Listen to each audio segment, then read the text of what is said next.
Hello friends, welcome back to Kalai செமி kitchen.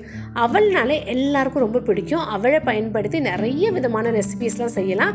அவளுக்கு இன்னொரு பேர் போகான்னு கூட சொல்லுவாங்க.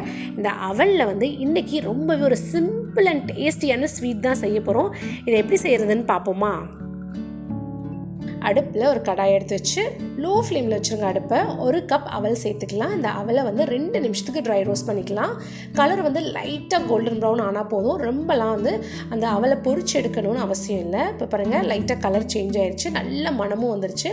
இந்த ஸ்டேஜில் அந்த அவலை வேறொரு கிண்ணத்துக்கு ட்ரான்ஸ்ஃபர் பண்ணி எடுத்து வச்சுட்டு 1/2 கப் நிலக்கடலை கிரவுண்ட்நட் சேர்த்து இதையும் ட்ரை ரோஸ்ட் பண்ணிக்கலாம்.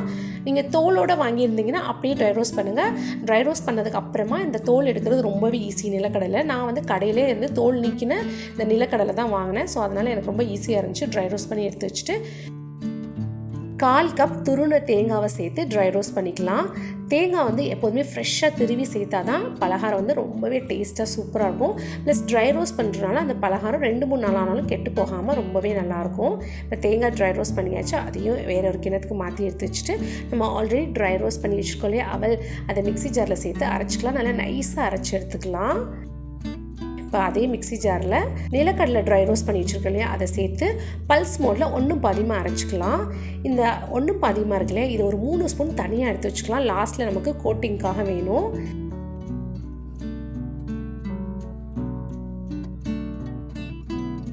இந்த மிச்சமுள்ள நிலக்கடலை பொடியை நல்லா நைஸாக அரைச்சி எடுத்துக்கலாம். பாருங்கள், இந்த மாதிரி நைஸாக அரைப்பற்றணும். அப்போ தான் இந்த அவல் பொடியோடு சேர்ந்து பிளெண்ட் ஆகும் சூப்பராக. இதையும் வேறொரு கிண்ணத்துக்கு மாற்றிட்டு நம்ம ட்ரை ரோஸ்ட் பண்ணி வச்சுருக்கோம் இல்லையா தேங்காய், அதை மிக்ஸி ஜாரில் சேர்த்து ஒரு 3 ஏலக்காய் சேர்த்துக்கலாம். அதை சேர்க்குறதுனால ரொம்ப மணமாகவும் டேஸ்ட்டாகவும் இருக்கும் பலகாரம்.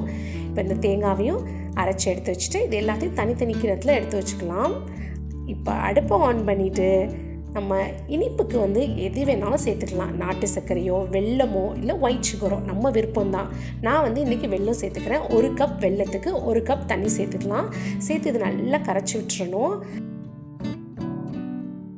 பாருங்கள், நீட்டாக நல்லா கரைஞ்சிருச்சு. இப்போ இது ஃபில்டர் பண்ணி எடுத்துக்கலாம்.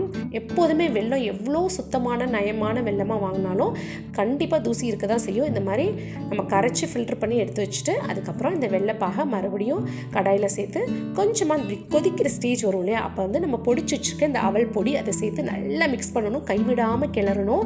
ஏன்னா அது நைஸ் பொடின்றால கட்டி தட்ட சான்சஸ் இருக்குது. இப்போ நல்லா நைஸாக அப்படியே கைவிடாமல் கிளறிட்டு அதுக்கப்புறம் நிலக்கடலை பொடி எடுத்து வச்சுருக்கோம் இல்லையா, அதையும் இதில் சேர்த்து அதே போல் தேங்காவை அரைச்சி வச்சுருக்கோம்ல அதையும் இதில் சேர்த்து நல்லா மிக்ஸ் பண்ணி விட்டுறணும். பாருங்கள், சூப்பராக அழகாக எல்லாம் ஒன்று போல் ஒன்று சேர்ந்துருச்சு.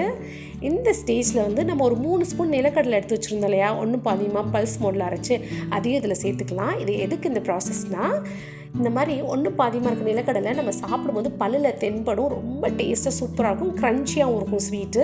இது எல்லாத்தையும் நல்லா மிக்ஸ் பண்ணி விட்டோன்னா இந்த ஸ்வீட் ஆல்மோஸ்ட் ரெடி ஆயிடுச்சு. நம்ம இப்படியே குட்டீஸ்க்கு கொடுக்கலாம், ரொம்பவே விரும்பி சாப்பிடுவாங்க. பட் அவங்கள அட்ராக்ட் பண்ணுற விதமாக கொஞ்சம் டிஃப்ரெண்ட்டாக நம்ம ட்ரை பண்ணணும் இல்லையா. ஸோ இது கொஞ்சம் ஆறுனதுக்கப்புறமா ஏதாவது ஒரு மோல்டு நம்ம வீட்டில் இருக்கும் இல்லையா, ஒரு குட்டி கிண்ணமோ கரண்டியோ இல்லை ஏதாவது இந்த குக்கி கட்டர்ஸ் அதெல்லாம் பயன்படுத்தி நம்ம எந்த ஷேப்பில் வேணாலும் செய்யலாம். நான் இன்றைக்கி எல்லார் வீட்லேயும் இருக்கக்கூடிய இந்த குண்டு கரண்டி, சின்ன கரண்டியை தான் பயன்படுத்தி நம்ம செஞ்சு வச்சுருக்க இந்த ஸ்வீட்டை கரண்டியில் நல்லா ப்ரெஸ் பண்ணி இப்படி ஆப்போசிட் சைடில் கவுத்து இப்படி வச்சோன்னா அழகாக கீழே விழுவும். அது எதனாலனா நிலக்கடலையோட அந்த எண்ணெய் பிசு லைட்டாக இருக்கும் இல்லையா, அது ரொம்ப ஈஸியாக நமக்கு சூப்பர் ஷேப்பில் நமக்கு கிடச்சிரும். இந்த மாதிரி இருக்கக்கூடிய மீதமுள்ள மாவுலையும் நம்ம இதை செஞ்சிடலாம். இவ்வளோ ஈஸி அண்ட் ஹெல்த்தியான ஸ்வீட்டை நீங்களும் வீட்டில் ட்ரை பண்ணி பார்த்துட்டு எப்படி வந்துச்சுன்னு எனக்கு கமெண்ட் செக்ஷனில் சொல்லுங்கள். குட்டீஸ் முதல் பெரியவங்க வரைக்கும் எல்லாருமே இதை விரும்பி சாப்பிடுவாங்க. டேஸ்ட் அட்டகாசமாக இருக்கும். இந்த வீடியோ பிடிச்சிருந்ததுனா லைக் பண்ணுங்கள், ஷேர் பண்ணுங்கள், மறக்காமல் நம்ம சேனலை சப்ஸ்கிரைப் பண்ணுங்கள். கூடவே பக்கத்தில் இருக்க பெல் ஐக்கானை கிளிக் பண்ணுங்கள். அப்போ தான் நான் போடுற வீடியோஸ் உடனுக்குடன் உங்களுக்கு நோட்டிஃபிகேஷன் வரும். தேங்க்ஸ் ஃபார் வாட்சிங்.